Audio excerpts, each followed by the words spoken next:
আজ শুক্রবার 11ই আষাঢ় 2026 সালের 26শে জুন, বৃশ্চিক রাশি, বৃশ্চিক লগ্ন, স্করপিয়ান সাইন জাতক জাতিকাদের আজকের দিনটি কিন্তু এক কথায় বেশ কাটতে চলেছে।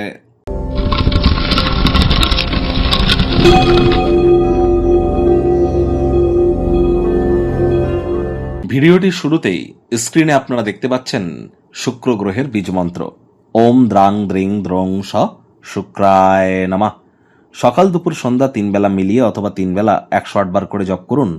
আপনাদের প্রেমের জীবনে, আপনাদের মানসিক শান্তি বৃদ্ধিতে, আপনাদের লাইফের romance, creativity, lavish, luxury, brand বা কোনো প্রকার এই ধরনের সেগমেন্টে যদি আপনাদের ইন্টারেস্ট থেকে থাকে তাহলে কিন্তু শুক্রের মজবুতি অবশ্যই এক্ষেত্রে প্রয়োজনীয়।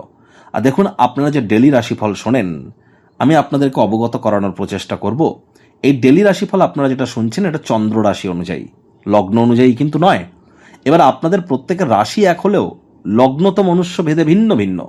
আপনাদের প্রত্যেকের রাশি এক হলেও আপনাদের প্রত্যেকের জন্মের সময়, সাল, তারিখ, তিথি, নক্ষত্র, যোগ, করণ, পায়া, মহাদশা, অন্তর্দশা, প্রত্যন্তর্দশা এগুলো প্রত্যেকের ক্ষেত্রেই ভিন্ন ভিন্ন।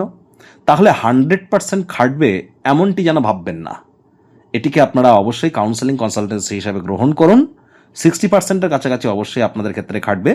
আর যাদের রাশি লগ্ন দুটোই সেম তাদের ক্ষেত্রে 100% খাটতে চলেছে। আর আমি কেন প্রতিদিন একই কথা বলি? দেখুন, আমি প্রতিদিনই আপনাদের স্বাস্থ্য, অর্থ, আপনাদের ব্যবসা, চাকরি, আপনাদের রাজনীতি, আপনাদের পরিবার, আপনাদের সন্তান সন্ততি, আপনাদের প্রেম, দাম্পত্য জীবন, এই শিক্ষা, এই কয়েকটি বিষয়ে কিন্তু আমি জানাই যে আজকের দিনটা কেমন যাবে, ভালো না খারাপ, এই ক্ষেত্রগুলিতে। তাহলে যেহেতু এই একই বিষয় নিয়ে আমি প্রতিদিন কথা বলছি, এগুলো রিপিটেটিভ মনে হতে পারে, কিন্তু তার মানে এই নয় যে আমি প্রতিদিনই বলছি যে আপনার পারিবারিক জীবন ভালো যাবে।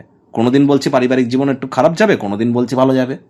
তাহলে ক্ষেত্র এক হলেও, সেগমেন্ট এক হলেও, সেখানে কিন্তু অবশ্যই তার ভিতরে কিছু না কিছু পরিবর্তন আপনারা রেগুলার পরিলক্ষিত করবেন।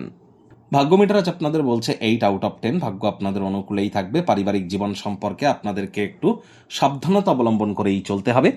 কায়িক পরিশ্রম হলেও শরীর মনে সতেজতা এবং তরতাজাই আপনারা অনুভব করবেন। দীর্ঘদিনের পুরনো রোগ শোক অসুস্থতা থেকে আজ মুক্তি প্রাপ্তি করবার দিন, পরিত্রাণ প্রাপ্তি করবার দিন। আজ অবসরকালীন সময় মন্দির, মসজিদ, গুরুদ্বারা ভ্রমণ করুন, আধ্যাত্মিক কর্তাকর্ত্রীদের সংস্পর্শে যান, মানসিক শান্তি আপনারা প্রাপ্তি করবেন। আজ আর্থিক সুযোগ সুবিধা আপনারা বেশ অর্জন করতে চলেছেন। তৎসত্ত্বেও সামাজিক বা আধ্যাত্মিক কোনো ক্রিয়াকলাপে আর্থিক অনুদান দিতে হতেই পারে। এখানে খরচ একটু বাড়লেও মানসিক শান্তি কিন্তু প্রাপ্তি করবেন। নতুন উদ্যোগ, পরিকল্পনা, নির্মাণ কার্যের শুরুয়াতও আজ করা যেতেই পারে। পেশাদার কোনো প্রকল্প সম্পূর্ণ করবার জন্য নতুন কোনো আইডিয়াস আপনারা প্রাপ্তি করতে পারেন। চাকরিজীবীদের অফিসের পরিবেশ এক প্রকার বেশ। বস কলিগদের সাথে ভাব ভালোবাসা বাড়বে, কর্মে গতি অনুভব করবেন। তবে কাজের জায়গা থেকে তাড়াতাড়ি গৃহে ফিরবার পরিকল্পনা করতেই পারেন। করে পরিবারের লোকজনদের সাথে নিকটবর্তী পার্ক, মল, মাল্টিপ্লেক্সে আপনারা কিন্তু অবশ্যই ভ্রমণে যেতে পারেন।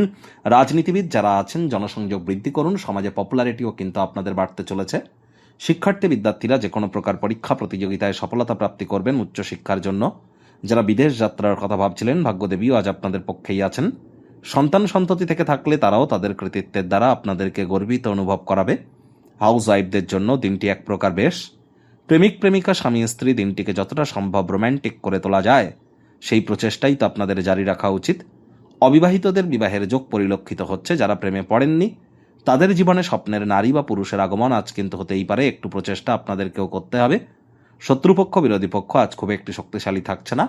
পরিবার, পরিজন, নিকটে স্থানীয় ব্যক্তিবর্গ, বন্ধু স্বজন কারোর উপরেই জোর করে নিজের মতামতকে যেন জাহির করতে যাবেন না।